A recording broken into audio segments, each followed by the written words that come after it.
Sunna wal Jamaa ndio kundi kubwa katika makundi ya Waislamu, naam, kama linavyoonekana idadi yake lilivyo katika nchi mbalimbali.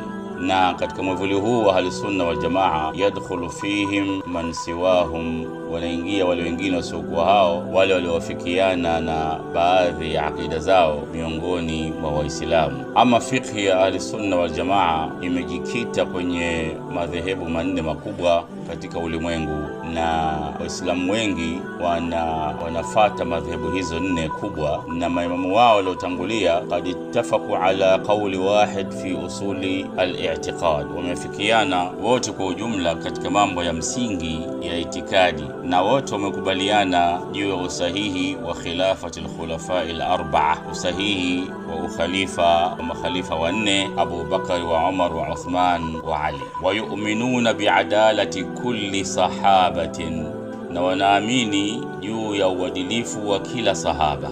Kwa hivyo aqida ya Ahlusunna wal Jamaa inaamini kwamba masahaba wote ni udul, ni waadilifu. Wa biujubi sukut ala ma jara baina sahaba, na katika moja ya kipengee cha aqida za Ahlusunna wal Jamaa ni kuamini kunyamaza, wajibu kunyamaza juu ya yale yaliyopita juu ya masahaba. Unanyamaza yale yaliyopita juu ya masahaba wao, kafanyana wao, katenda masahaba matendo yao, na unayanyamazia. Bila shaka matendo ambayo hayaridhishi, yale matendo mazuri ni wajibu kuyasimulia ili tuweze au waweze kuyafuata. Pia moja katika kipengee ya aqida ya Ahlusunna wal Jamaa ni ithbatu ajri al-ijtihadi lahum, kuthibiti ujira wa mwenye kujitahidi, man ijtahada fi ummati. Kuna riwaya hiyo katika vitabu vya Ahlusunna wal Jamaa ambayo ukiangalia ina muhuri wa kusema kwamba ni muttafaqu alayhi, kwa maana ya kwamba Bukhari na Muslim wameafikiana juu ya riwaya hii, man ijtahada fi ummati fa asaba lahu ajran wa in akhta'a lahu ajrun wahid, yoyote katika umati wangu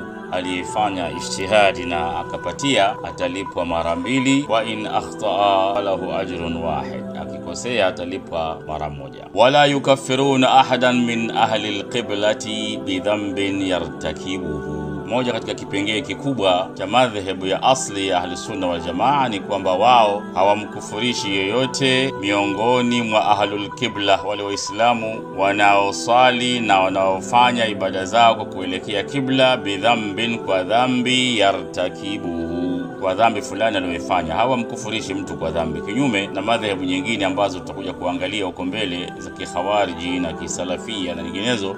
Kipengee hichi kidogo wanaona wanamkufurisha